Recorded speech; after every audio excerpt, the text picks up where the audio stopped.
सरस्वतीं व्यासं ततो जयमुदीरये। नारायणं नमस्कृत्य नरं चैव नरोत्तमं देवीं सरस्वतीं व्यासं ततो जयमुदीरये। भूतैर्महद्भिर्य इमा पुरो विभू निर्मायशेते यदमूषु पुरुषः भुङ्क्ते गुणान् षोडशात्मकः सोऽलङ्कृशिष्ट भगवान् वचांसि मे। ओम।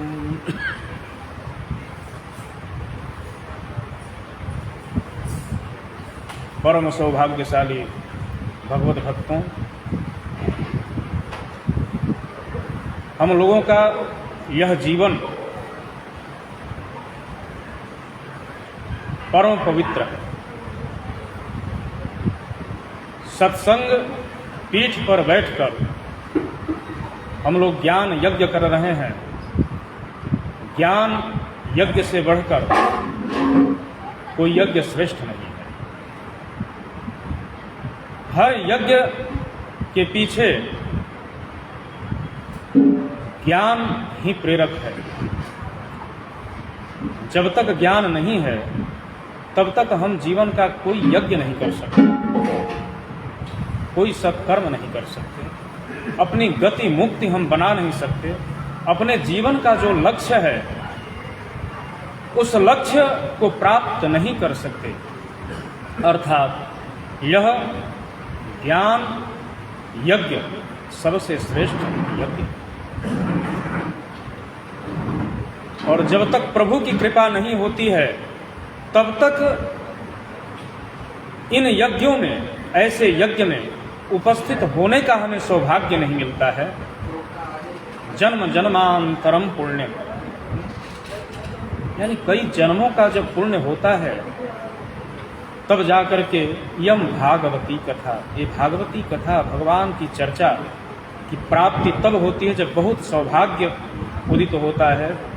बड़ा ही सुंदर संजोग हमें प्राप्त होता है। भगवान की कृपा की प्राप्ति जब होती है तब जाकर के हमें सत्संग मिलता है।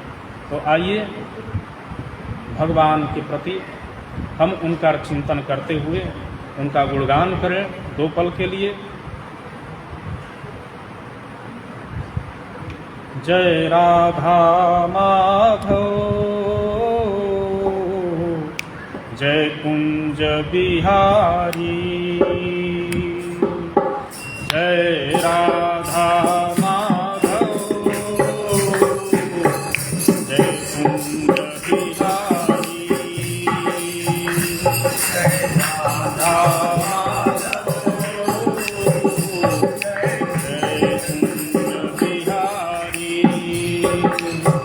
जय राधा माधव, जय कुंज बिहारी,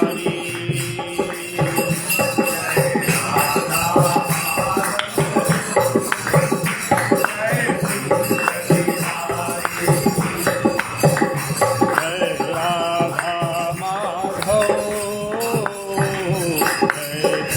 जय कुंज बिहारी।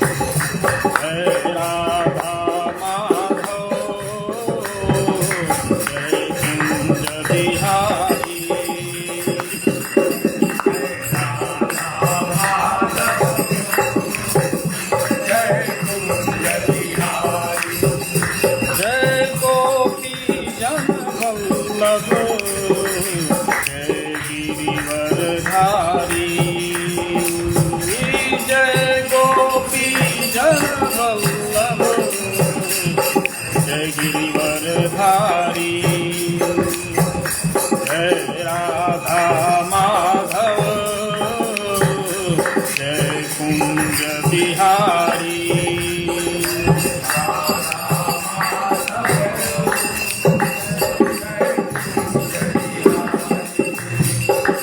जय राधा माधव जय कुंज बिहारी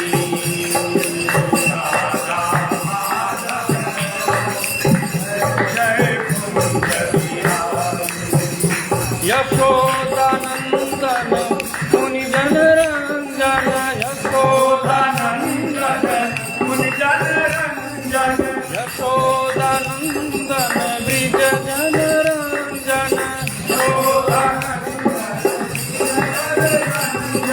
यशोदानंदन ब्रिज जन रंजन यशोदानंदन ब्रज जन रंजन यशोदानंदन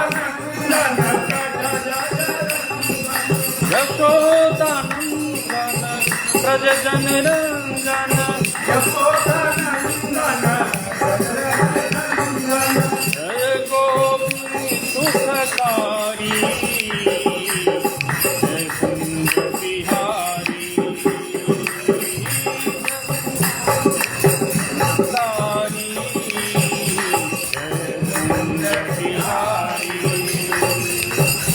जय राधा माधव जय कुंज बिहारी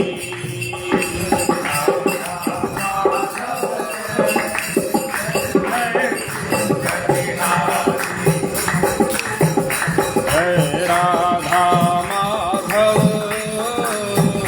जय कुंज बिहारी राधा माधव जय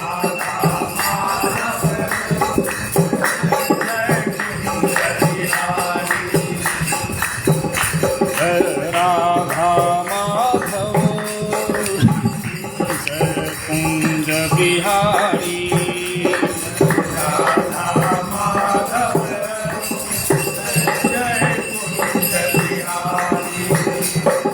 राधा माधव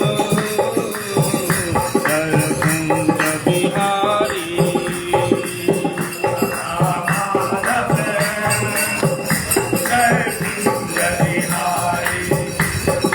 राधा माधव जय कुंज बिहारी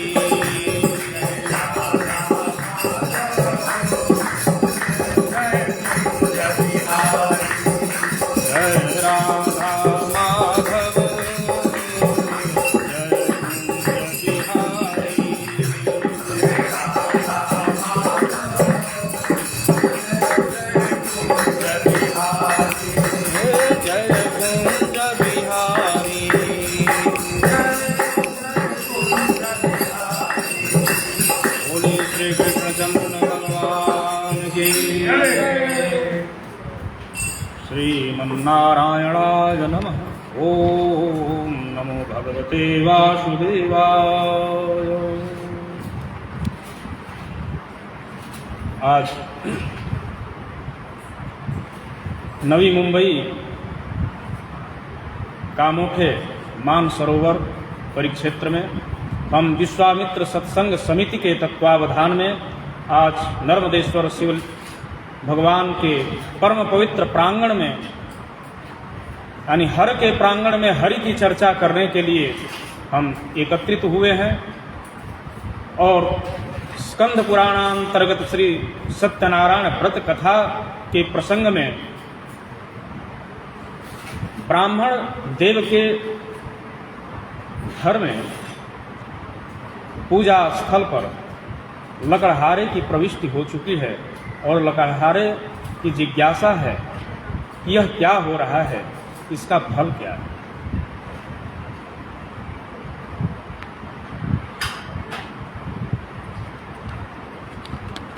लकड़हारे को ब्राह्मण देव उपदेश किए कि सत्यनारायण सेदम व्रतम सर्वेक्षित प्रदम तस्य प्रसादान में सर्वं धन धान्यादिकम कि यह जो पूजा हो रही है सत्यनारायण भगवान की पूजा हो रही है और उन्हीं के कृपा से मेरी विपन्नता छूटी है और मैं आज संपन्न हुआ हूँ, जो द्विज श्रेष्ठ हुआ हूँ, या जो हमारे अंदर जो श्रेष्ठता आई है, आज हमारा जो इस रूप में दर्शन समाज में हो रहा है और भगवान की अद्भुत कृपा हमारे ऊपर जो हुई है, वह सत्यनारायण भगवान के इस कथा व्रत के प्रभाव से ही सब कुछ हुआ है। लकड़हारा इन शब्दों को सुन करके बहुत प्रसन्न, अत्यंत संतोष हुआ, उसे बड़ी ही प्रसन्नता हुई, बहुत आह्लादित हुआ और उसने तस्मात् एतद् व्रतं ज्ञात्वा काष्ठक्रेतातिहर्षितः अतिहर्षितः, यह व्रत को जान करके लकड़हारा बहुत प्रसन्न हुआ। पपौ जलम प्रसादं च भुक्त्वा नगरं ययौ, वह प्यासा हुआ पहुंचा था विप्रदेव के यहाँ, पानी के लिए पहुंचा था, पानी पिया, प्रसाद भी खाया। सत्यनारायण भगवान की कृपा उसे प्रसाद भी मिला और यह जल पी करके प्रसाद खा करके भुक्त्वा स नगरम ययौ, अपने नगर में आया। सत्यनारायणं देवं मनसा जित्य चिन्तयत्, काष्ठं विक्रयतो ग्रामे प्राप्यते चाद्ययद्धनं, तेनैव सत्यदेवस्य करिष्ये व्रतमुत्तमम् इति संचिन्त्य मनसा काष्ठं कृत्वा पुनस्तके। अब सत्यनारायण भगवान की महिमा सुना और सुना ही नहीं, देखा भी कि विप्र के यहाँ इतनी बड़ी कृपा हुई है, इतनी अनूठी कृपा हुई है कि विप्र की विपन्नता का विमोचन हुआ है और हमें भी संपन्नता मिलेगी। भगवान की ऐसी कृपा है। देखिए, जाकी रही भावना जैसी, हरि मूरत देखी तिन तैसी, जैसी जिसकी वांछा रहती है ठीक वैसा ही उसी तरह से उनके कृपा की प्राप्ति और उनकी कृपा की कामना लोग करते हैं। लकड़हारा को क्या चाहिए था? यहाँ पे धन चाहिए था। लकड़हारा भी अपनी विपन्नता छुड़ाना चाहता है कि हम भी गरीब न रहें, हम भी धनी हो जाए, उसकी वही वांछा है। जिन लोगों का जैसा चिंतन है, जैसी आवश्यकता है जिन लोगों की, जैसी मानसिकता है जिन लोगों की, वैसी ही उनकी चिंता होती और कामना होती है, और कामना के फलस्वरूप वैसी उनकी प्रवृत्ति होती है, क्रिया होती है, और उन क्रिया के फलस्वरूप, उन क्रिया के अनुसार वैसा ही उन्हें फल मिलता है। लकड़हारा की चिंता है धन, लकड़हारा की आवश्यकता धन है, जो जिस प्रकार से है। माता देवकी और वसुदेव ने भगवान की कामना बालक के रूप में की थी। उन्हें बालक स्वरूप का दर्शन हुआ। दशरथ जी, दशरथ जी और कौशल्या जी बालक स्वरूप में, कि हमें बालक के रूप में आ जाए। कोई बालक स्वरूप आ जाए, चतुर्भुज रूप दिखाते हैं तो उनको वह स्वरूप ठीक है, दर्शन तो प्राप्त कर लिए, लेकिन वे फिर कामना करते हैं कि हमें वो रूप दिखाइए, बालक स्वरूप। अर्जुन जब विराट स्वरूप का दर्शन कर लेते हैं तो विराट स्वरूप देख करके अर्जुन को ज्ञान तो हुआ, सब मोह खत्म हुआ, मोह का नाश हुआ, लेकिन अर्जुन पुनः कामना करते हैं कि हमें वह रूप दिखाइए। तेनैव रूपेण चतुर्भुजेन सहस्रबाहो भव विश्वमूर्ते, आप उसी चतुर्भुज रूप में हमें दर्शन दें। चतुर्भुज रूप का दर्शन उन्हें बहुत अच्छा लगा। नारायण के स्वरूप का दर्शन अर्जुन को चतुर्भुज रूप में, जिसकी जैसी कामना है वैसी ही भगवान की अद्भुत कृपाओं है होती है। लकड़हारा विपन्न है, धन की कामना है, धन की कामना के लिए वह कह रहे हैं कि तेनैव सत्यदेवस्य करिष्ये प्रथमोत्तमम् इति संचिन्त्य मनसा काष्ठं कृत्वा पुमस्तके जगाम नगरे रम्ये धनिनाम जत्र संस्थिति। यह चिंतन करते करते कि जो इस लकड़ी को बेचूंगा और इस लकड़ी के बेच से जो धन मिलेगा उसी धन से उनकी हम पूजा करेंगे। अच्छा, गुरु भी वैसे ही होने चाहिए। जब गुरु उपदेश करते हों तो गुरु भी भाप लेते हैं कि विद्यार्थी को चाहिए क्या, शिष्य को क्या चाहिए, इसकी योग्यता क्या है, इसकी आवश्यकता क्या है। ऐसे गुरु होने चाहिए। इस कथा से तो बहुत कुछ मिलता है। बद्धो मुच्चेत बंधनात् भीतो भयात् प्रमुच्चेत। बधा हुआ व्यक्ति बंधन से मुक्त हो जाता है, डरा हुआ व्यक्ति डर से मुक्त हो जाता है, भयभीत व्यक्ति भय से मुक्त हो जाता है। इसकी महत्ता ब्राह्मण देव को स्वयं नारायण जी ने बताई थी। भगवान के श्रीमुख से, वृद्ध ब्राह्मण स्वरूप श्री भगवान के श्रीमुख से विप्रदेव उपदिष्ट हुए हैं। उनसे इस कथा का उपदेश मिला है। जिन्हें साक्षात नारायण के श्रीमुख से यदि कथा का उपदेश मिला हुआ हो तो कुछ शेष नहीं रह गया है इसकी महत्ता जानने में।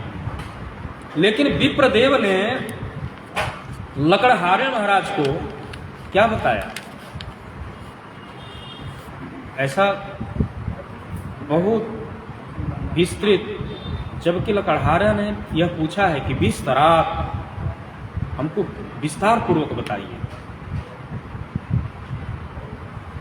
नारद जी संक्षिप्त में प्राप्ति कर रहे हैं कथा की, लकड़हारा विस्तार पूर्वक जिज्ञासा कर रहा है कि विस्तरात ब्रूहि, सब कुछ विस्तार पूर्वक हमको बताएं। और लकड़हारे को ब्राह्मण देव ने यह उपदेश दिया कि सत्यनारायण सेदम, यह सत्यनारायण भगवान का व्रत है। व्रतम सर्वेप्सित प्रदम, इप्सित कहते हैं जो भी चाही जाने वाली वस्तुएं हैं उन सबों की, यानी मनोवांछित वस्तुएं। फलप्रदम, मनोवांछित फल को प्रदान करने वाला यह व्रत है। इप्सित प्रदम, इप्सित फलप्रदम, सर्वेप्सित प्रदम, सब कुछ जो है इप्सित मनोवांछित, जो चाही जाने वाली है, सब कुछ यह प्रदान करता है व्रत। और फिर अगली पंक्ति क्या कहते हैं कि तस्य प्रसादान में सर्वम धन धान्यादिकम महत्। यह व्रत सब कुछ प्रदान कर देने वाला है और इन्हीं के प्रसाद से, इन्हीं के कृपा से, इसी व्रत की कृपा से हमको सर्वम, सब कुछ क्या मिला? धन धान्यादिकम, धन धान्य आदि मिला। बस आदि जोड़ दिए। धन धान्य की चर्चा उन्होंने क्यों किया? जानते थे कि जिस पात्र को हम यह विद्या दे रहे हैं उसकी उपयोगिता क्या है। विद्या के फल बहुत हैं, लेकिन हमारा शिष्य या सम्मुख बैठा पात्र किस योग्य है, इसे क्या देना चाहिए, कितना दें, इसकी आवश्यकता क्या है, ये भी भाव करके उपदेश करना चाहिए। या उपदेश होता है, गुरु की ऐसी ही कृपा बरसती है कि आप बैठ जाएंगे गुरु के सम्मुख और गुरु समझ लें, सारे वृत्तांत को समझ लें। वो गुरु होते हैं। अंधकार से प्रकाश की ओर जो प्रवृत्त कर दे, संयुक्त कर दे, वही गुरु है। समझ लेते हैं कि शिष्य की मलिनता कहाँ है, दुख क्या है, तकलीफ क्या है, और उसको तत्क्षण उस मार्ग में प्रवृत्त कर देते हैं, संजोग कर देते हैं, वो है गुरु। यहाँ ब्राह्मणों नितराम गुरु सर्वेशाम गुरु, ब्राह्मण सभी के गुरु हैं, जन्मना गुरु है ब्राह्मण। और वो विप्र के मुख से लकड़हारे को उपदेश मिल रहा है, वो समझते हैं, विद्वान हैं, परम विद्वान, भगवान के श्रीमुख से जो उपदेश प्राप्त कर चुके हैं, विद्या प्राप्त कर चुके हैं, ऐसे सुयोग्य ब्राह्मण आज लकड़हारे को उपदेश कर रहे हैं।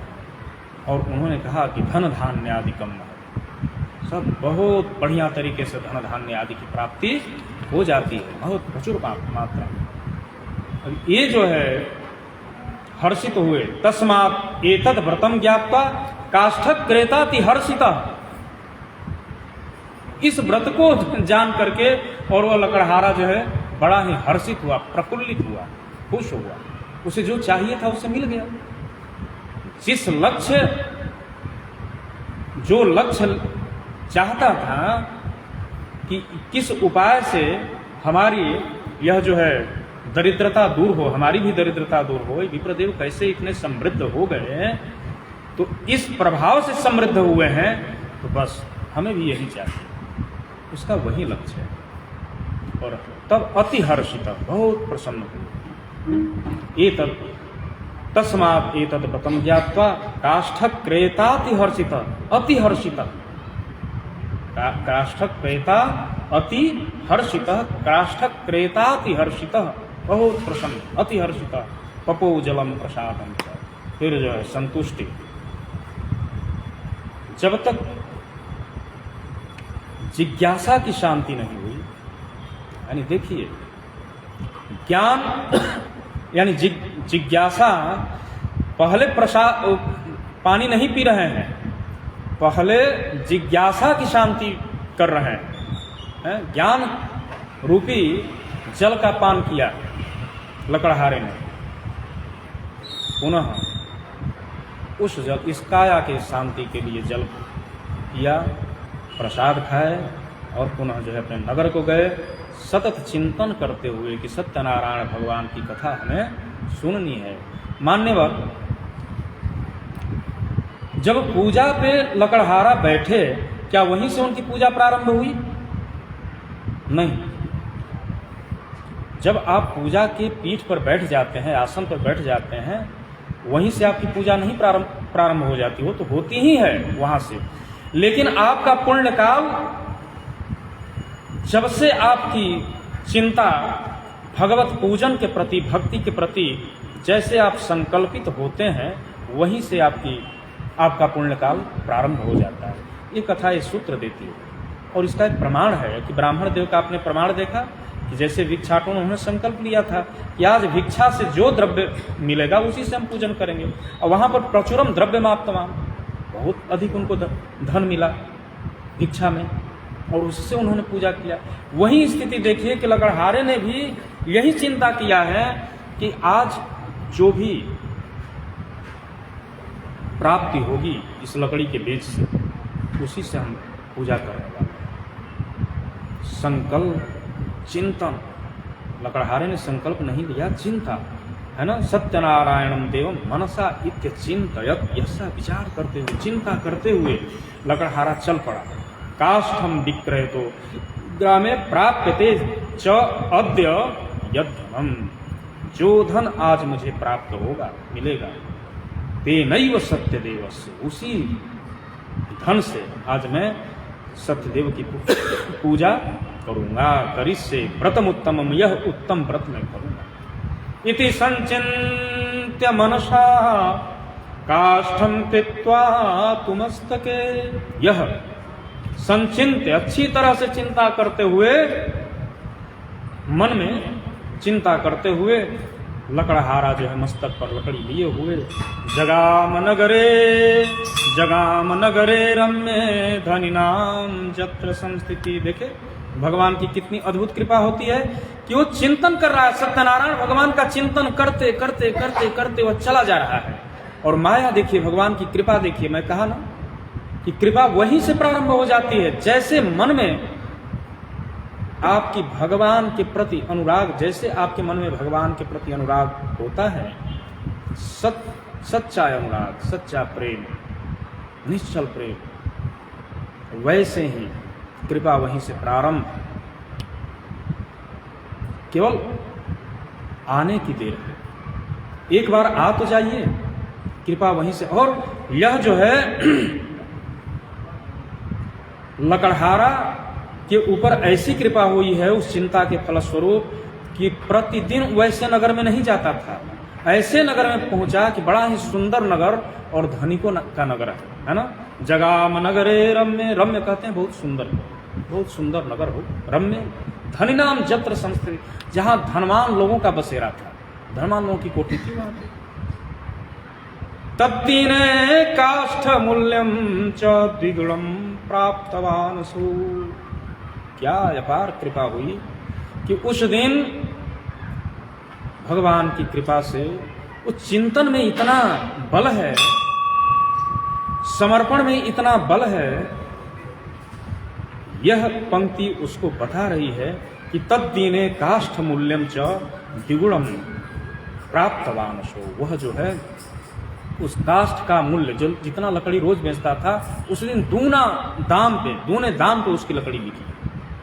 ये है शरण में आने का प्रभाव, ये है चिंतन करने का प्रभाव। एक बार भगवान के शरण में तो आए। किसी भक्त ने ऐसे ही, मैं सुना था कहीं, तू एक बार राजा गिरिराज के शरण में, तू एक बार राजा भगवान की शरण में। बस एक बार तो भगवान की शरण में आ जाइए। जैसे एक बार आप, वो तो इंतजार करते हैं कि कोई तो शरण में आए, शरण में आओ। शरणागत है, प्रभु रक्षक है। सुदामा की प्रतीक्षा भगवान प्रतिपल करते थे द्वारा, कब मिला भगवान प्रतिपल भक्तों की प्रतीक्षा करते हैं। भक्ति के कारण भगवान कहाँ नहीं चले जाते हैं। प्रबल प्रेम के पाले पड़ कर हरि को नियम बदलते देखा। प्रबल, तो प्रबल प्रेम हो, भक्ति हो, अनुराग हो, उनके प्रति चिंतन हो, आप शरणागत हो गए तो हरि अपनी नियम भी बदल देते हैं। सामान्य नहीं है। भगवत प्रीति, भगवत के प्रति प्रीति होनी चाहिए। लकड़हारा की प्रीति बनी, चिंता, सतत चिंतनशील हुआ, यानी मनन हुए में लगा, प्रवृत्त हुआ, उसका मन हरि में मनन करने लगा, और वहीं से कृपा वहीं बन रही है। और माया देखिए कि प्रतिदिन के अतिरिक्त वह धनिक नगर में जाता है, सुंदर धनिक नगर में जाता है, दूना द्रव्य मिलता है उसे लकड़ी का, और पुनः ततः प्रसन्न हृदयम, धन जब प्राप्त हुआ प्रसन्न हृदय हुआ। किस लिए प्रसन्नता उसे हुई कि भगवान के पूजन करने का आज बढ़िया प्रबंध हो गया, उत्तम प्रबंध हुआ। अब हम अच्छी तरह से पूजन कर सकते हैं। प्रसन्न हुआ, वैसी तैयारी किया उसने। ये कथा बताती है कि सुपक्वम कदली फलम शर्कराघृत दुग्धम च गोधूमस्य च चूर्णकम। ये सारी सामग्रियां एकत्रित किया। खूब सुंदर पका हुआ केले का फल, चीनी, घी, दूध, गेहूं का आटा खूब सुंदर बनवाया। कृत्वैकत्र शपादम च गृहीत्वा स्वगृहम ययौ। सब सबाया बनाया, नियम है, विधान है उसका। ततो बंधुन समाहूय चकार विधिना व्रतम। बंधु बांधवों को बुलाया और यह विधि विधान से उस व्रत को किया। बंधु बांधवा, यानी कथा मैं कहा था पिछले एक वाक्य में कहा था कि ये कथा जोड़ती है, सबको बुलाने के लिए इसमें चर्चा है। बंधुन समा हुई, समाज को एकत्रित करती है, बंधु बांधवों को बुलाती है, जोड़ती है कथा, तोड़ती नहीं है। भगवत चर्चा सज्जनों को, भक्तों को जोड़ती है और मार्ग विहीनों को सन्मार्ग प्रदान करती है, संग को सत्संग में प्रवर्तित करती है भगवान की कथा। तद्व्रतस्य प्रभावेण धनपुत्रान्वितो भवत्। अब उस व्रत के प्रभाव से लकड़हारे को धन भी मिला। धनपुत्रान्वितो भवत्, धन और पुत्र से समन्वित हो गया। आप देखिए इस पंक्ति में कि व्यास जी कहते हैं कि धनपुत्रान्वितो भवत्, पहले धन फिर पुत्र।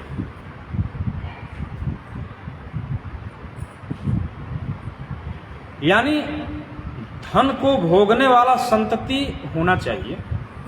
धन पुत्रान्वितो भवत्, पहले धन, जहां धन की चर्चा हो वहां ओम श्रीर्वर्चस्वमायुष्यमारोग्यमाविधात् पावमानः महीयते धनम धान्यम पशुम बहुपुत्र लाभम। ये वेद की ऋचा है कि सब कुछ देने के बाद बहुपुत्र लाभम, धनम धान्यम पशुम, सब कुछ वेद भगवान की कृपा हो गई कि सब कुछ मिले, और फिर बहुपुत्र लाभम, जब उसको भोगने वाला ही नहीं है तो धन का नाश ही होगा। तो धन भी मिला और फिर उसको भोगने वाला भी मिला, कुल भी बढ़ा, गोत्र भी बढ़ा। जब भगवान की कृपा होती है तो धन भी होता है और वंश की वृद्धि भी होती है। यह कथा यह सूत्र देती है कि बंधु बांधवों भगवान के प्रति तत्क्षण मति लगानी चाहिए। सभी लोगों को एकत्रित, समाज के जितने भी लोग हैं एकत्रित करें, समभावी हों। ईर्ष्या, द्वेष, दंभ, मोह, मात्सर्य का निवारण हो, जन जन का मंगल हो, ऐसी भावना हो। कहीं भी द्वेष विद्वेष न रह जाए। ईश्वर की कृपा से, ईश्वर की कृपा मनाते हुए सब कुछ प्राप्त वस्तुओं का भोग करना चाहिए। ईशावास्यमिदं सर्वं यत्किंच जगत्यां जगत्तेन त्यक्तेन भुंजीथा मां ग्रधः कस्य सुधनम। ये सब कुछ ईशावास्यमिदं सर्वम, सब भगवान से ही व्याप्त है, सब कुछ कण कण में ईश्वर, और जन जन में, हर लोक में, हर जगह ईश्वर का वास है। ईशावास्यमिदं सर्वम, इदं सर्वम ईशावास्य, भगवान का ही है सब कुछ। यत्किंच जगत्याम जगत, जो भी जगत में है, जो भी जगत में प्राणी है, जो भी वस्तुएं हैं, सब कुछ ईश्वर से व्याप्त है। रण में, वन में, खड़क खंड में, सब हर जगह ईश्वर। प्रहलाद ने सिद्ध किया है। हिरण्यकशिपु का प्रश्न था और प्रहलाद ने सिद्ध किया कि हाँ, खंभे में भी है, यहां भी। और भगवान को आना पड़ा, नियम बदलना पड़ा। हरि को नियम बदलते देखा, वहां नियम बदला है कि नर ही नहीं, पशु के रूप में भी, नर पशु के, नर सिंह के रूप में आए। सब नियम बदल दिया। जितना तपस्या में मांगा था वर, बड़ी चतुराई से उसने वर मांगा था कि ब्रह्मा की भी बुद्धि फेल, इस तरह से वरदान मांगा, प्राप्त भी किया। लेकिन भगवान भक्त की रक्षा के लिए प्रीतिवश, निश्चलतावश कृपा करने के लिए, भक्त की रक्षा के लिए हरि ने नियम बदल दिया। क्या सुंदर स्वरूप है। शांताकारं भुजगशयनं पद्मनाभं सुरेशं विश्वाधारं गगनसदृशं मेघवर्णं शुभांगं लक्ष्मीकान्तं कमलनयनं योगिभिर्ध्यानगम्यं वन्दे विष्णुं भवभयहरं सर्वलोकैकनाथम। इतने प्यारे, इतने सुंदर भगवान, क्या मोहिनी रूप, दिव्य छटा। और ऐसे भगवान भक्त के वशवर्ती होकर के नरसिंह के रूप में आ रहे हैं। क्या स्वरूप है, क्या कोई कल्पना कर सकता है? ये है हरि को नियम बदलते देखा। भगवान नियम बदल डाले भक्तों के। भक्ति के वशवर्ती होकर के भगवान कहाँ नहीं चले जाते। ऐसी कृपा प्राप्त करा लेने की क्षमता हमारे और आप में ही।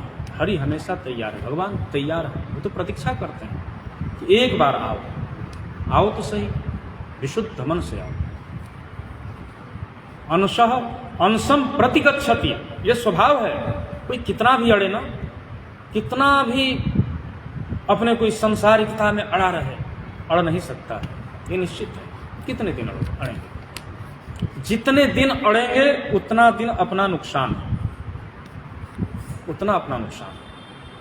उम्र निश्चित है, उसको न घटा सकते हैं न बढ़ा सकते हैं, निश्चित है, बिल्कुल सत्य है, ध्रुव सत्य। आयुर्नश्यति पश्यतां प्रतिक्षणं याति क्षयं यौवनम्।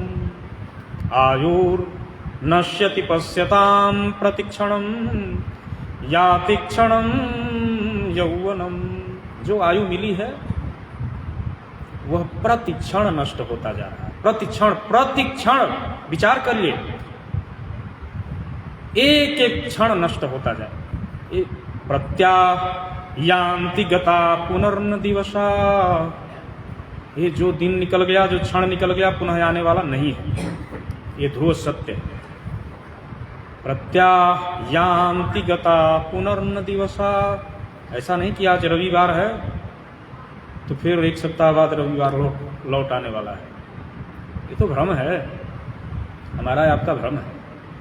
अब ये रविवार लौटने वाला है जीवन में।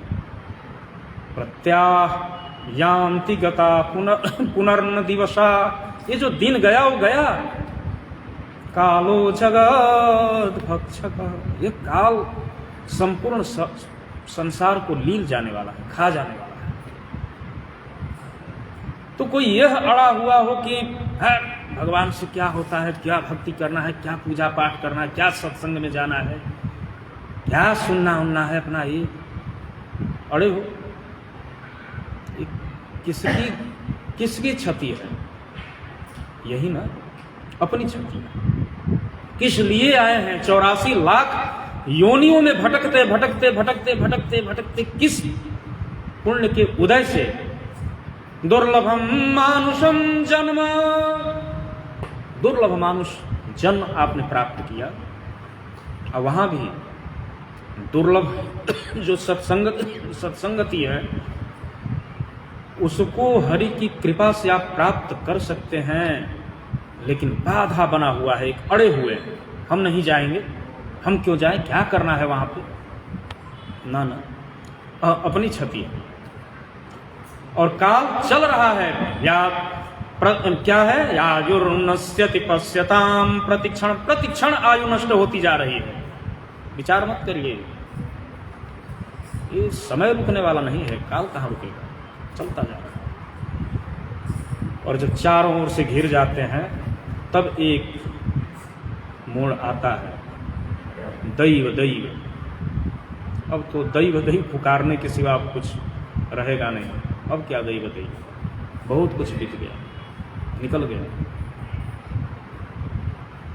तो अब से भी आ जाए, ईश्वर वहीं कह रहे हैं। तो आओ तो सुन, कम से कम एक बार आओ, हम नियम बदल दें, नियम मैं बदलने के लिए तैयार हूं, आओ तो, आना तो चाहिए। अरे बैरी के रूप में ही आ जाओ, आ जाओ, कोई बात नहीं। दृष्टांत भरा पड़ा है, कंस भी आया, रावण भी आए, हिरण्यकश्यपु, हिरण्याक्ष, कौन कौन नहीं आया बैरी के रूप में। आओ तो, किसी भी रूप में आ जाओ, हम स्वीकार कर लेंगे।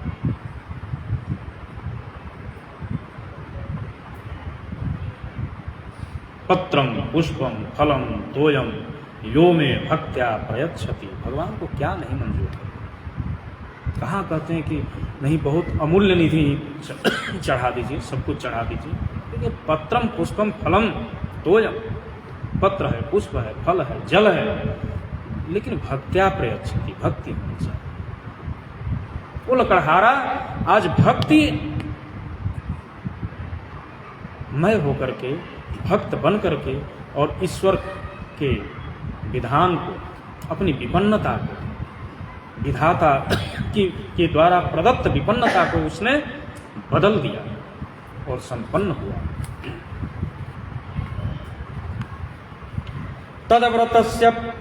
तद्व्रतस्य प्रभावेण धनपुत्रान्वितो भवत् इहलोके सुखं भुक्त्वा चान्ते सत्यपुरं ययौ। इस लोक में सुख प्राप्त करके और पुनः जो है सत्यलोक को प्राप्त किया, उत्तम गति उसे मिली। पुनः सूत जी कहते हैं कि पुनरग्रे प्रवक्ष्यामि शृणुध्वं मुनिषत्तमा। पुरा चोल्का मुखो नाम नृपस्यासिं महामतिः। हे मुनियों, उत्तम जो मुनिषत्तमाः, श्रेष्ठ मुनि लोग हैं, ऐसे मुनियों को उन्होंने संबोधन किया सूत जी ने कि पुनरग्रे प्रवक्ष्यामि, पुनः मैं आगे की कथा एक कहता हूं। अब पूछने की जरूरत नहीं है, दृष्टांत पे दृष्टांत दिए जा रहे हैं। कृतम के नैव तद्व्रतम, यही प्रश्न था ना, किन्होंने इस व्रत को किया है वो भी बताइए। अब सूत जी ने एक एक कथा, ब्राह्मण की कथा सुनाई, लकड़हारे की कथा सुनाई, 2 वर्ण हुए। अब देखिए तृतीय वर्ण की कथा, मतलब तीसरे की, राजा ने भी इसको किया, क्षत्रिय ने भी किया, ब्राह्मण किए, वैश्य शूद्र ने किया, अब क्षत्रिय की भी बारी आ रही है। और इस अग्रिम पंक्ति में कि पुरा चोल्का मुखो नाम नृपस्यासिं महामति। पहले जमाने में, पहले काल में, बड़े पूर्व की बात है, एक उल्का मुख नाम के राजा थे। राजा का नाम क्या था? उल्का मुख। नृप च आसीन, यानी नृप कहते हैं राजा को, नृपाहीति नृपः, नृपातीति नृपः, जो लोगों की रक्षा करे, नरों की रक्षा करे, वही न है नृप। लेकिन कैसे नृप थे? आसीन महामति, आसित महामति, राजा थे जो महामति थे। बस व्यास जी ये कह दिए होते कि एक राजा थे तो हम लोग समझ नहीं गए होते कि पुराने समय के एक राजा थे। आगे की कथा हम लोग सुन लेते फिर बाद में। लेकिन व्यास जी ने एक उसमें शब्द और जोड़ा, विशेषण और जोड़ा राजा का, कि नृपस्यासिं महामति। राजा बहुत बुद्धिमान थे, महामति थे, तब राजा थे। यानी राजा कैसा होना चाहिए? प्रथम शर्त क्या है? कि बहुत बुद्धिमान राजा होना चाहिए, जो समाज का नायक हो, जो समाज का रक्षा करने वाला हो, जिसमें समाज के शासन की वागडोर हो। वह कैसा होना चाहिए? महामति ही। व्यास जी कह रहे हैं नृपस्यासिं महामति। पुरा चोल्का मुखो नाम नृपश्चासीन महामति। राजा, पुराने समय की बात है कि एक उल्कामुख नाम के बहुत बुद्धिमान राजा थे। तो एक राजा थे कह दिए होते तो बस काम बन गई होती। बहुत बुद्धिमान राजा थे। बुद्धिमान राजा अभी नहीं कह रहे हैं, बहुत बुद्धिमान राजा थे। नृपश्चासीन महामति, बहुत बड़े बुद्धिमान राजा थे। ये बात कहने का मतलब कि कोई रहस्य छिपा ही है। यानी राजा कैसा होना चाहिए, समाज का नायक कैसा होना चाहिए, बहुत बुद्धिमान होना चाहिए। अर्थात राजा वही हम चुने जो बहुत बुद्धिमान हो। पहली परत। दूसरी, जितेंद्रिय सत्यवादी ययौ देवालयम प्रति। व्यास जी की पंक्ति है, ये सामान्य नहीं है। इसके एक एक पद पर विचार करेंगे तो बड़ा ही आनंद आएगा। समाज का नायक, समाज का मुखिया कैसा होना चाहिए, बुद्धिमान हो, महामति। दूसरा, जितेंद्रिय, जितेंद्रिय हो, काम पे विजय प्राप्त कर लिया हो, क्रोध, मद, लोभ, सभी इंद्रियों पे जितेंद्रिय, हर इंद्रियों को विजय प्राप्त किया हुआ हो, तो वैसा राजा होना चाहिए। चाणक्य ने भी अपने काल में इस बात की पुष्टि की है। इंद्रिय जय, चाणक्य सूत्र में, सुखस्य मूलम धर्म।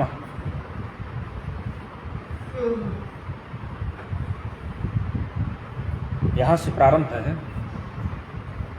तो इंद्रिय जय की महत्ता राजा के लिए, धन के लिए, राज्य के लिए, सुख के लिए चाणक्य ने प्रतिपादित किया है। इंद्रिय जय, तो राजा जितेंद्रिय होना चाहिए। दूसरों पे विजय प्राप्त तभी तो करेगा जब अपने पे विजय प्राप्त किया हुआ हो। जो अपने पे विजय प्राप्त नहीं कर सका है, वो दूसरों पे विजय क्या करेगा।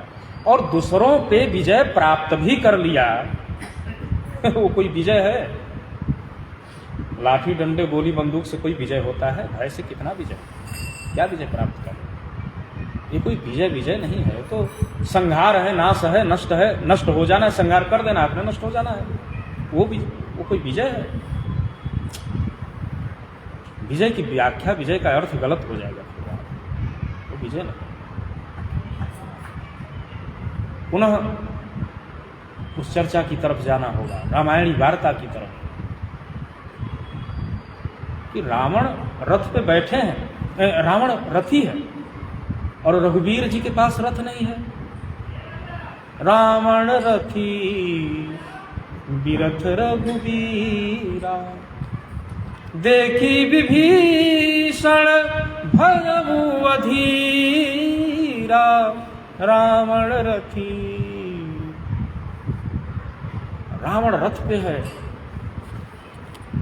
और रघुवीर बिरथ, रघुवीर के पास तो खड़ाऊ भी नहीं है पग में, वो भी भरत जी लेकर के चल दिए थे। खड़ाऊ राज सिंहासन पे है अयोध्या के। यहाँ विजेतव्यालंका चरण तरणीयो जलनिधि विपक्ष पौलस्त्यो रणभुवि सहायश्च कपय पदातिर्मर्त्योऽसौ सकलमवधि द्राक्षशकुलम् क्रिया सिद्धि सत्वे भवति महताम नोपकरणे। राम जी के पास कितनी चुनौती है, कितनी बड़ी चुनौती है कि विजेतव्या लंका जीतनी है। चरण तरणीयोर जलनिधि, पैदल ही समुद्र को पार करना है। विजेतव्या लंका चरण तरणीयो जलनिधि विपक्ष पौलस्त्यो। विपक्ष में कौन है? पौलस्त्य, रावण, त्रैलोक के विजयी। विपक्ष पौलस्त्यो रणभुवि सहायस्य कपयः। और इनके सैनिक कौन है, सहायता करने वाले कौन है, बंदर भालू, कपयः कपिलो। क्या सेना है। और उधर की सेना देखिए, पदा तिरमर्त्योसौ सकलमवधित्राक्षसकुलम, और पैदल है संपूर्ण। ऐसे राक्षस कुल का संहार करना है, ज्ञान विज्ञान संपन्न, एक से एक ऐसे ऐसे रडार लगे हुए कि पूछिए मत। गह इच्छा कसक सो न उड़ाई, छाया ही पकड़ लेती थी, इस तरह का रडार फिट है कि लंका की तरफ जो बढ़ा की छाया पकड़ कर टाक खींच लिया। ऐसे विज्ञान संपन्न वह नगरी, वहां जीतना है रावण को, भगवान श्री रामचंद्र जी को। रावण पे विजय प्राप्त करना है, लंका पे विजय प्राप्त करना है। तो क्रिया सिद्धि सत्वे भवति महताम नोपकरणे। उस ऐसी क्रिया की सिद्धि जय सत्व से होती है, सत्य से, इंद्रिय जय से।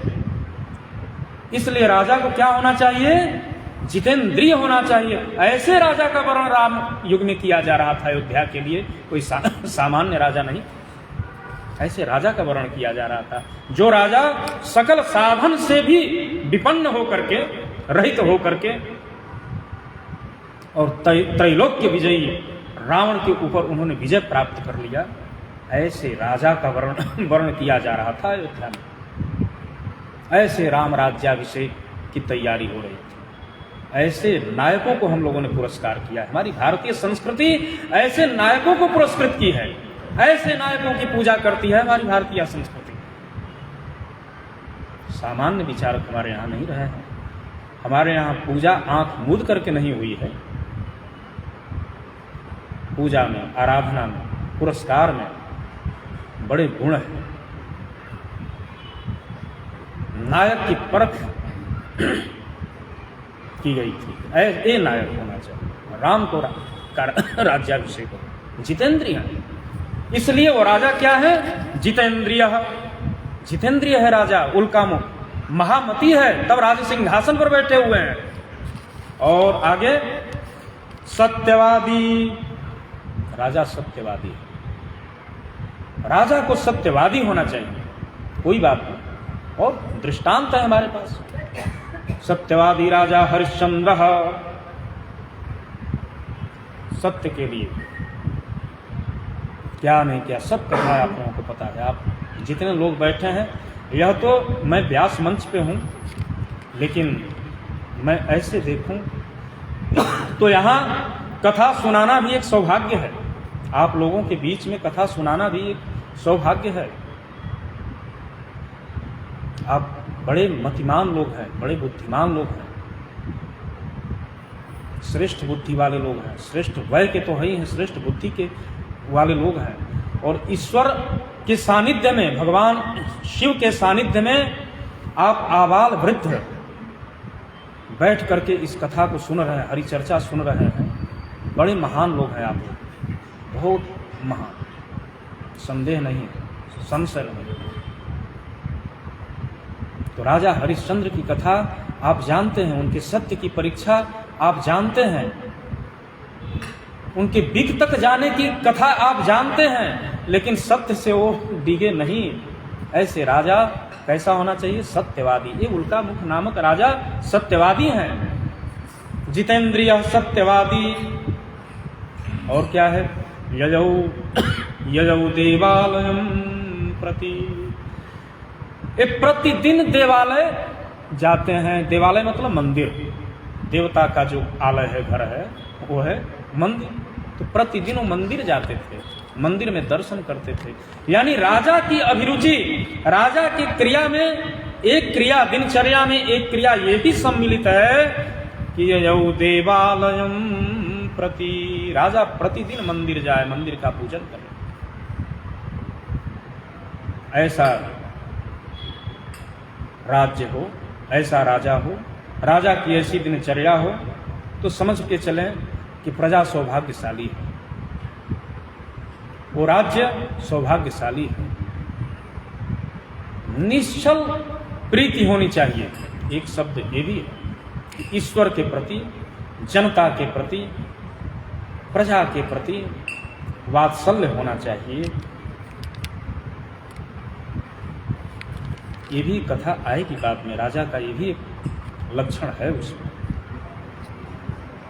प्रजापालक किस तरह से, कैसा प्रजापालक राजा होना चाहिए, ये भी है। प्रजाना विनयाधाना रक्षणा भरणादपि सपिता पितरस्तासां केवलं जन्म हेतवे। प्रजाना विनया, महाकवि कालिदास जी कहते हैं रघुवंश में, प्रजाना विनयाधाना रक्षणा भरणादपि सपिता पितरस्, यानी प्रजा के दो पिता। एक राजा भी प्रजा की पिता है। कैसे? रक्षणा भरणादपि, रक्षण करने से लेकर के भरण पोषण करने की योग्यता रखने वाला वह राजा पिता की तुल्य है, पिता है वो। प्रजाना विनयाधाना रक्षणा भरणादपि सपिता पितरस्तासां केवलम जन्म हेतु। अरे उस राज्य में जो जन्म देने वाले पिता थे वो मात्र जन्म देने वाले के नाम के पिता थे, बाकी पिता तो राजा था उस प्रजा का। तो राजा ऐसा होना चाहिए कि अपने पुत्र की तरह प्रजा का पालन करे। कोई छल नहीं, कोई लपेट नहीं, कोई प्रपंच नहीं, कोई आशा और झांसा भी नहीं होनी चाहिए। प्रजा के दुख को छुड़ा दे, वो है राजा। रंजयती राजा, प्रकृति रंजनात् राजा, जो प्रकृति को प्रसन्न कर दे वो है राजा।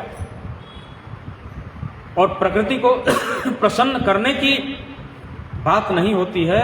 राजा वाकई सच्चरित्र हो, सत्यनिष्ठ हो, जितेंद्रिय हो, भगवत भक्त हो, यजौ देवालयम प्रति की तरह हो, प्रतिदिन मंदिर जाने वाला नहीं धर्मात्मा हो, तो प्रकृति प्रसन्न हो ही जाती है। पर्जन्य, वहां के मेघ, वहां का वातावरण सब प्रसन्न हो जाता है, सुभिक्ष होता है, दुर्भिक्ष नष्ट हो जाता है।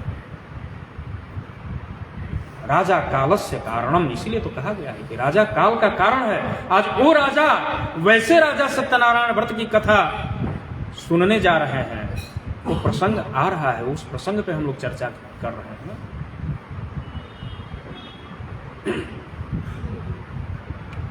मनुष्य को प्रसन्न कर लें। अब प्रकृति के अंतर्गत तो पेड़ भी आता है, पेड़ को प्रसन्न कर लेंगे, बादल को कैसे प्रसन्न कर लेंगे भैया? राजा मनुष्य को प्रसन्न कर लेंगे ना, वैसे ही राजा हो तो प्रसन्न कर लिया, हाँ हो गया, वोट ले लिया भाई आज की तरह। लेकिन यहां कह रहे हैं कि प्रकृति रंजनात् राजा, प्रकृति को प्रसन्न जो कर दे वो राजा है। सर्टिफिकेट, जो प्रमाण पत्र मिलता है, मानव मात्र की प्रसन्नता से राजा को यदि प्रमाण पत्र मिल गया तो गलत है, राजा की सही व्याख्या नहीं हुई। प्रकृति रंजनात् राजा, जब तक प्रकृति संपूर्ण संतुष्ट न हो जाए फिर मुखिया मुखिया नहीं है। मुखिया मुख सो चाहिए, खान पान सब एक, पाल है, कोष है, शकल अंग, तुलसी सहित विवेक। मुख की तरह मुखिया हो, जनप्रतिनिधि मुख की तरह हो, संपूर्ण प्रकृति को रंजन कर देने में समर्थ हो, क्षमता होनी चाहिए उसमें। और वो क्षमता उसके बाहुओं में थोड़ी है, उसके कर्म में है, लेकिन उसके स्वभाव में, उसकी प्रकृति में, उसके सत्व में वह सामर्थ्य है। क्रिया सिद्धि सत्वे भवति महताम नोपकरणे। तब राजा रामचंद्र ने सत्व के बल से जो है लंका पर विजय प्राप्त कर लिया, सत्व बल से, सत्व से प्राप्त किया है विजय। तो यह राजा में सत्व बल प्रधान होना चाहिए। जितेंद्रिय, सत्यवादी, यजौ देवालयम प्रति दिने दिने धनम दत्वा द्विजान संतोषयत सुधि। उल्कामुख नाम के जो राजा थे, प्रतिदिन धन दे दे करके, नित्य प्रतिदिन धन देते थे, दान देते थे। क्या, कैसे? दिने दिने धनम दत्वा, प्रतिदिन धन दे करके, द्विजान संतोषयत सुधी, ब्राह्मणों को संतुष्ट करते थे। सुधी, सुधी माने क्या होता है? विद्वान। सुधी विद्वान, सुष्ठुधिय सुधिय, सुष्ठुधि सुधी। तो विद्वान का समागम, यानी राजा के राज्य में ब्राह्मण भी संतुष्ट हैं, विद्वान भी संतुष्ट हैं। विद्वान लोग, ब्राह्मण लोग दोनों संतुष्ट हैं। वह विद्वान ब्राह्मण संतुष्ट हैं। विद्वान ब्राह्मणों को दान देते थे तो ब्राह्मणों को भी दान देते थे, और विद्वानों को भी संतुष्ट करते थे, उनको भी पारितोषिक, उनको भी संतोष देते थे। जो ही विद्वान हो, जिस क्षेत्र के विद्वान हो, संगीत के हों, कला के हों, अभियंता हों, गणितज्ञ हों, जिस क्षेत्र के हों, सभी क्षेत्र के विद्वानों को राजा का कर्तव्य होता है कि उनको संतोष दे, उनकी संतुष्टि रहनी चाहिए। उन्हें अपने विद्या को लेकर के उपेक्षा या उदासीनता नहीं होनी चाहिए कि इतने उम्र तक तो हम पढ़े, सब कुछ पढ़े, बहुत पढ़े, और हमारे पास कोई जीविका ही नहीं है। यदि ऐसी उदासी आ गई हमारे राष्ट्र के विद्वानों में तो राजा कलंकित है, वह पापी है, निष्पापी नहीं है। जिस राज्य के विद्वानों में यदि असंतोष हो जीविका को लेकर के, खास करके, तो राष्ट्र का राजा जिम्मेदार है। द्विजान संतोषयत सुधी, वह राजा विद्वानों को संतुष्ट करता था। संतोषयत, संतोष करते हुए उसका राज्य चलता था। ब्राह्मणों को दान देते हुए उसका राज्य चलता था। ऐसा राजा था उल्कामणि। महामती, बड़े बुद्धिमान थे ना। पहला ही विशेषण उनका है महामती। तो जो महामती वाला होगा वो क्यों नहीं ये सब कार्य करेगा? महामती। भार्या तस्य प्रमुग्धा च, अब देखिए यह पंक्ति कि भार्या तस्य प्रमुग्धा च सरोजवदना सती। ऐसे राजा की पत्नी कैसी है, ये व्यास जी अपनी पंक्ति दे रहे हैं यहाँ कि भार्या तस्य प्रमुग्धा च, उनकी जो पत्नी थी वह वे प्रमुग्धा, प्रसन्न वदना थी, कलुषित हृदया नहीं थी, कर्कशी नहीं थी, प्रसन्न वदना थी। तो ऐसे पुण्यात्माओं के, ऐसे सुलक्षण मानवों के, ऐसे सुलक्षण मानवों की अर्धांगिनी वो जो है प्रमुग्ध वदना होती ही होती हैं। जब तक इनके अंदर यह गुण नहीं आते हैं, ऐसे गुण नहीं आते हैं, तब तक जो है क्या है, पत्नी धर्मचारिणी होती है ना, धर्म के साथ चलने वाली होती है। ये कोई सामान्य थोड़ी है। हमारे भारतीय संस्कृति में जो भार्या, पत्नी आदि का जो संग दिया गया है, यह धर्म आचरण के लिए, धर्म करने के लिए।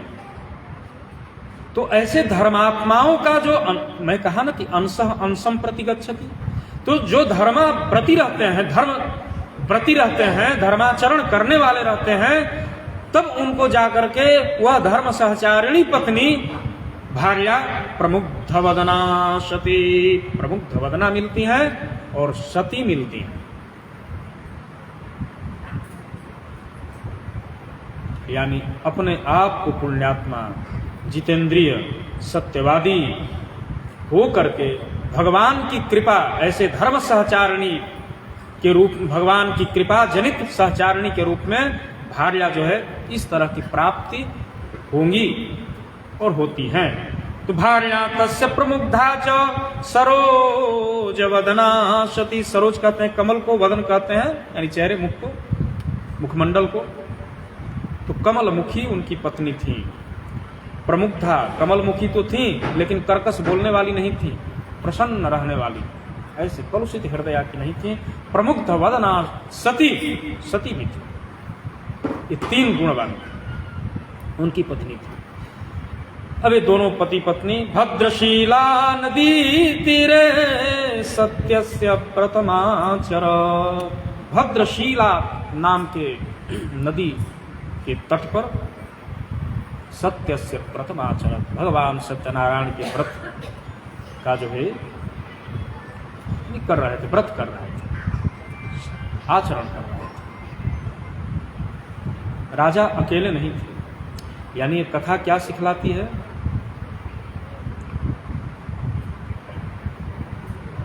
धर्मे अर्थे नाति चरामी नाति चरितव्या, ऐसे विवाह पद्धति में एक पंक्ति आती है, झटती हमको नहीं उठ रहा है, कि कन्या के पिता वचन कन्यादान के समय में ही लेते हैं।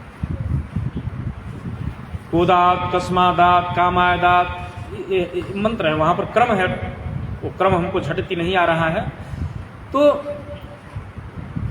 धर्मे अर्थे च कामे च त्वया नाति चरितव्या, वर कहता है नाति चरा।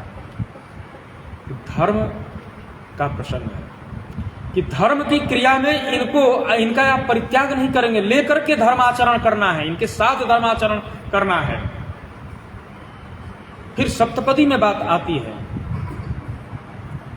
और वर्ग 5 वाक्य की प्रतिज्ञा में कहते हैं, वहां यानी लड़की 7 वाक्य में कन्या अपना वचन मांगती है, जिसमें एक है कि हमें धर्म कार्य में साथ रखेंगे। तो 5 वाक्य में वर भी बोलते हैं कि बिना पत्नीं कथम धर्म आश्रमाणाम प्रवर्तते, बिना पत्नी का कोई धर्म इस गृहस्थाश्रम में हो कैसे सकता है? यानी बिना पत्नी का कोई भी धर्म कर्म करना नहीं चाहिए। धर्म आप कर रहे हैं, यज्ञ कर रहे हैं, पूजा पाठ, गृहस्थाश्रम में आ गए तो सर्वप्रथम क्या होना चाहिए? गुरुमुख हो जाना चाहिए। ये सामान्य हम थोड़ी सी बात चर्चा कर रहे हैं कि जैसे विवाह शादी हो, आ जाइए गृहस्थाश्रम में, पति धर्म के साथ आया, पति पत्नी धर्म से हो गए, पहले आप गुरुमुख हो जाइए। कुछ लोग क्या करते हैं कि रिटायर एकदम जब बूढ़े हो जाएंगे तो हाँ, जब सब कुछ खा पी लिए उसके बाद देखें कि पचोच नहीं रहा है, पाचन शक्ति सब हो गया, अब तो कोई ठीक ठाक, अब चलते हैं कोई गुरुजी ढूंढते हैं और गुरुमुख हो ही लेते हैं। तब गुरुमुख, क्योंकि छोड़ना पड़ता है बड़ा, उसमें वो कि प्रतिबंध रहता है कि नियम व्रत बड़ा हमको निभाना पड़ेगा, ये मत खाओ वो मत खाओ, ये मत छुओ वो मत छुओ, बस हो गया। 100 मुस खा के बिलार भइली भगती में। ये ऐसे कैसे गुरु भक्ति चलेगा, ऐसे कैसे पूजा चलेगी? तो सर्वप्रथम वहां गुरुपदेश हो जाइए, गुरु मंत्र ले लीजिए, क्योंकि जब तक आप गुरु से उपदेश नहीं होते, कोई भी यज्ञ धर्म कर्म करते हैं ना, उसके फल की पूर्ण प्राप्ति आपको नहीं होती। गुरु से उपदेश हो जाइए, गुरु मंत्र ले लीजिए, बढ़िया गुरु बनाइए, ये होना चाहिए। ये नहीं कि गुरु बाजार लगे, मेला लग गया और गुरु मंत्र दे दिए, ये भी नहीं। ऐसे गुरुओं से दूर, मेरा मानना है, बाकी अपनी अपनी मति। कहीं कहीं बाजार लगा करके गुरु मंत्र दिए जाते हैं, ये क्या परंपरा है? कहाँ से, किधर से ऐसे गुरु मंत्र मिलते हैं? ऐसे शिष्य बन जाएंगे? ऐसे शिष्य बने होते तो फिर परशुराम शिष्य बनाने के लिए कर्णों को कितना विकट श्राप दे दिया है, जब पता चला तो। ऐसे शिष्य बनते हैं? कितनी बड़ी परीक्षा होती है। एकलव्य नप गए, शिष्य नहीं बन पाए, क्या कह रहे हैं? कमाल है। गुरु और शिष्य की परंपरा पे ध्यान तो देना है। जो मन में आया वहीं शुरू हो गए गुरु मंत्र। तो कालनेमी वाला गुरु मंत्र एक चलता है। जब गुरु जिद्द कर जाए कि हम तुमको मंत्र देने वाले हैं, आज आ जाना, निमंत्रित करते हैं, गुरु मंत्र आज मिलने वाला है, तो वो कालनेमी वाला मंत्र है जो हनुमान जी को पकड़ करके वो मंत्र दे रहा था। ज्यादा मैं निंदा स्तुति में जाने वाला नहीं हूं, बस संकेत कर दे रहा हूं। तो गुरु मंत्र प्राप्त कर लेना चाहिए, गुरु मंत्र। और गुरु मंत्र के उपरांत जो है सारे सत्कर्म आप कर जाइए। सत्कर्म तत्क्षण करते जाइए ना, आप मत प्रतीक्षा करिए। समय आपकी प्रतीक्षा करने वाला नहीं है। ये सोचे कि समय आपकी प्रतीक्षा कर देगा महानुभाव, ना ना, काल किसका प्रतीक्षा करता है? कस्य प्रतीक्षते काल, काल किसी की प्रतीक्षा नहीं करता है। आप प्रतीक्षा करते हैं, आज 1 दिन 2 दिन 1 सप्ताह रुक जाइए, ये हो गया वो, समय नहीं प्रतीक्षा करता है, समय तो जा रहा है। कालो जगत भक्षक, और धर्म त्वरितम आचरितव्य, धर्म तुरंत जो है धर्म का आचरण होना चाहिए। क्यों? अजरा अमरवत प्राज्ञो विद्यामर्थं च चिन्तयेत् गृहीतैव केशेषु मृत्युना धर्ममाचरेत्। अपने को अजर और अमर समझ, देखिए 2 बात है, मैं 2 बात कहने जा रहा हूं, दोनों पे विशेष ध्यान दीजिएगा। एक, अपने को अजर और अमर समझना चाहिए। एक क्या है कि अपने को अजर और अमर समझना चाहिए, और एक, हम बचने ही नहीं वाले हैं, कब हमारी मौत हो जाए कौन जानता है। ये 2 बात हो गई ना। दोनों मैं बता रहा हूं कि किन किन परिस्थितियों में मैं ये जो है नीति वाक्य कह रहा हूं, ये नीति शास्त्र नीति वाक्य में कह रहा हूं। अपने को अजर और अमर समझ करके विद्या और अर्थ खूब कमाई करना चाहिए, अपने को अजर अमर समझ करके, क्यों न हम कभी बूढ़ा होने वाले हैं और न कभी मैं मरने वाला हूं। अजर मतलब न जरा ही अजर, जर मतलब जरावस्था नहीं, बूढ़ावस्था। तो विद्यार्थी यदि यह कह सोच जाए कि अरे क्या पढ़ें, कब मर जाएंगे, क्या बेचारा पढ़ पाएगा? नहीं पढ़ पाएगा। और विद्यार्थी के मन में आ जाएगा कि आज पढ़ें और कल तो हमारा कोई ठिकाने नहीं है, तो क्या पढ़ करके बेकार। मैं काशी में पढ़ रहा था, गंगा तट पे टिफिन जो होती है ना, मध्याह्न का जो छुट्टी, मध्यावकाश, गंगा 80 घाट पर गंगा जी के किनारे में खेल रहा था। छोटे छोटे विद्यार्थी थे। बनारस हिंदू यूनिवर्सिटी का एक बड़ा पुराना पुरनगठ नेता जो है विद्यार्थी चला आया, वहां पर बैठ गया। इधर आओ, किस विद्यालय में पढ़ते हो? क्योंकि यहीं सामने है विद्यालय, ही पढ़ते हैं। विद्यालय का नाम नहीं बताती है। फिर क्या पढ़ करके होगा? जज पठितव्यम तदेव मरणम, न पठितव्यम तदेव मरणम, जिह्वा शासित किम कर्तव्यम। अरे बाप रे, तो गजब संस्कृत बोला भाई, कहाँ से विभक्ति जोड़ लाया ये सब। जज पठितव्यम तदेव मरणम, न पठितव्यम तदेव मरणम, जिह्वा शासित किम कर्तव्यम। उनकी धन्य हो। यानी जब पढ़ोगे तब भी मरना है, नहीं पढ़ोगे तब भी मरना है, तो जिह्वा को शासित करके क्या फायदा? हम कहीं किए तो ऐसे। यदि विद्यार्थी यह समझ ले कि आज पढ़ रहे हैं और कल हम चले जाएंगे, तो पढ़ लिख करके क्या होगा, तो विद्यार्थी नहीं पढ़ेगा, पढ़ाई हो ही नहीं सकती। तो विद्या पढ़ते समय, विद्या अर्जन के समय अपने को अजर और अमर समझ लेना चाहिए कि न हम बूढ़ा होने वाले हैं और न मैं मरने वाला हूं, अमर हूं एकदम।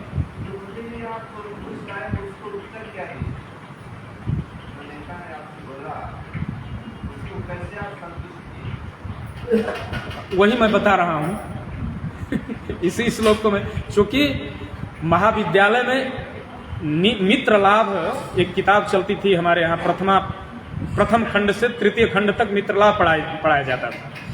तो इसी मित्र लाभ का इस श्लोक में बोल रहा हूं कि अजरा अमरवत प्राज्ञो विद्या अमर्थं च चिन्तयेत् गृहीत इव केशेषु मृत्युना धर्ममाचरेत्।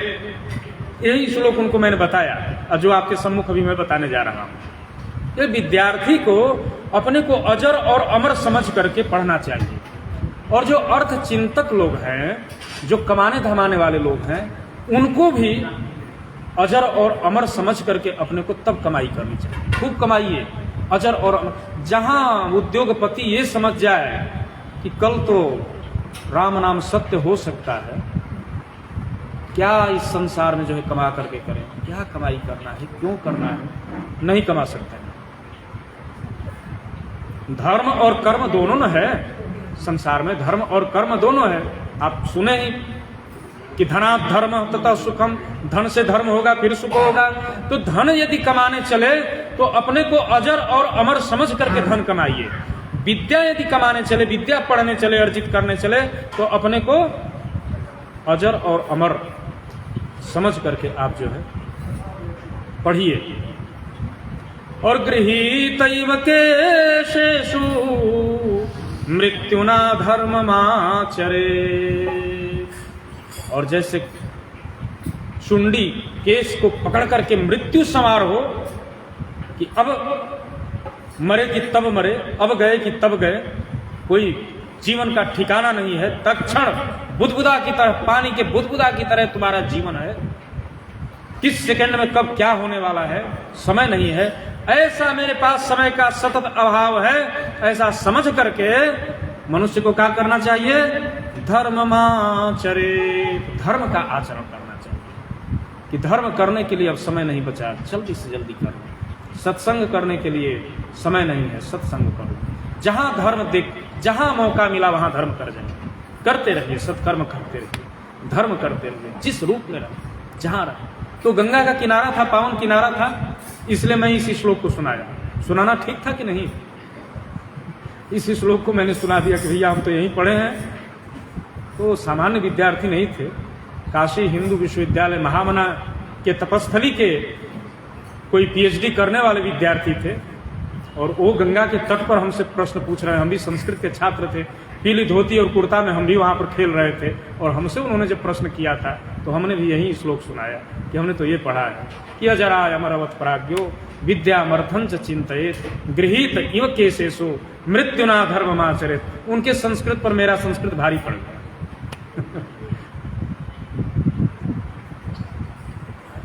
ऐसे सतत धर्म करना चाहिए। धर्म का आलंबन, धर्म का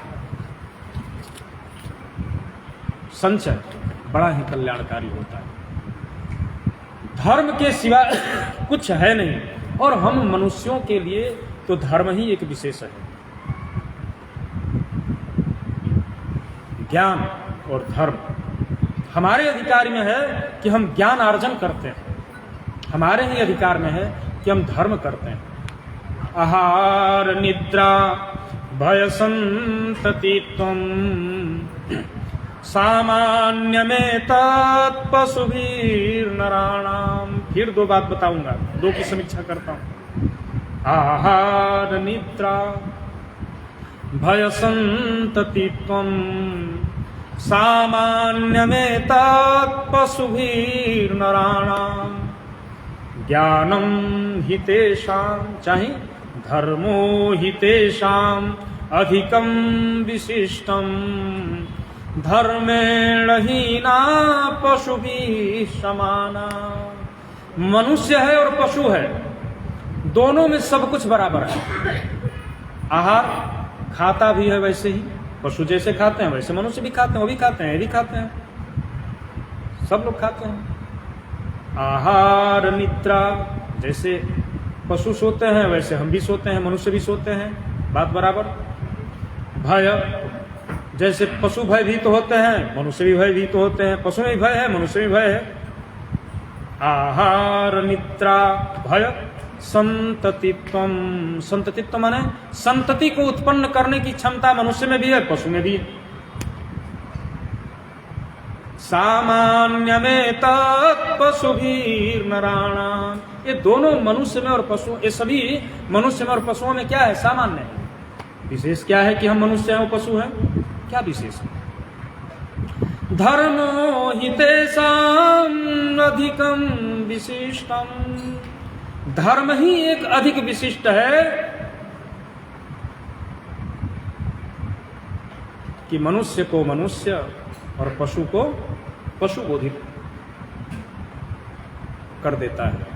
धर्मेण हीना पशु भी समाना, और यदि मनुष्य में धर्म न हो, वो ज्ञान न हो, तो फिर किसके समान हो जाएंगे? पशु के समान। ज्ञान और धर्म,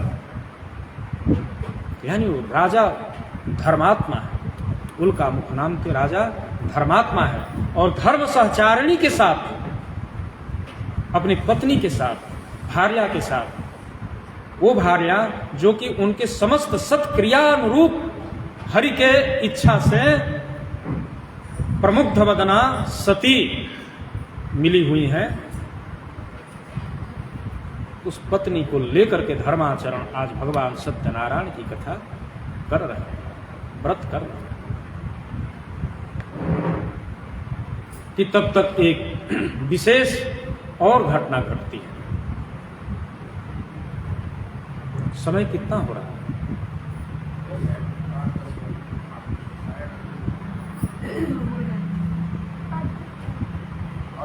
और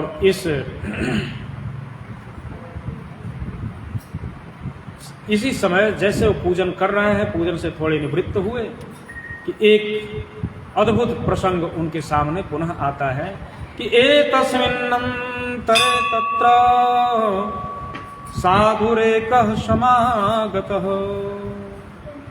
इसी प्रसंग के उपरांत, यानी इस कथा के उपरांत, व्रत के उपरांत, पूजन कर लेने के उपरांत संजोग से एक साधु नामक बनिया वहां पर आ गए। साधुरेकः समागतः वाणिज्यार्थं बौद्धनैः अनेकैः परिवारितः। अब इस कथा को मैं अगले क्रम में आपके सम्मुख रखूंगा। समय हो गया है और कथा नई है, इसमें बहुत सारी चीजें मिलने वाली हैं। हम लोग पुनः स्थिर चर्चा करेंगे इस पे। श्रीमन नारायण नारायण नारायण, श्रीमन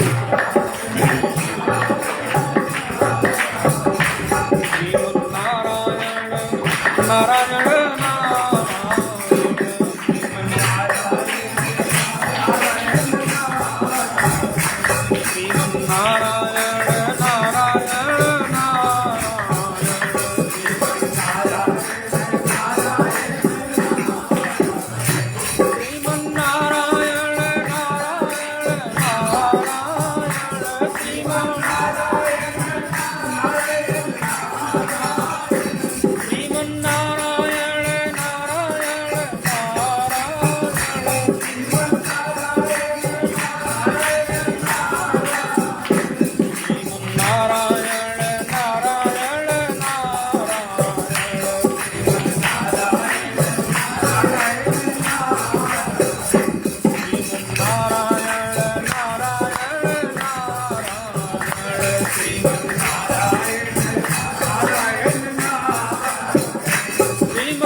पूर्णमदः पूर्णमिदं पूर्णात् पूर्णमुदच्यते पूर्णस्य पूर्णमादाय पूर्णमेवावशिष्यते। सर्वे भवन्तु सुखिनः सर्वे सन्तु निरामयाः सर्वे भद्राणि पश्यन्तु मा कश्चित् दुःखभाग् भवेत्। ओम शांति शांति शांति।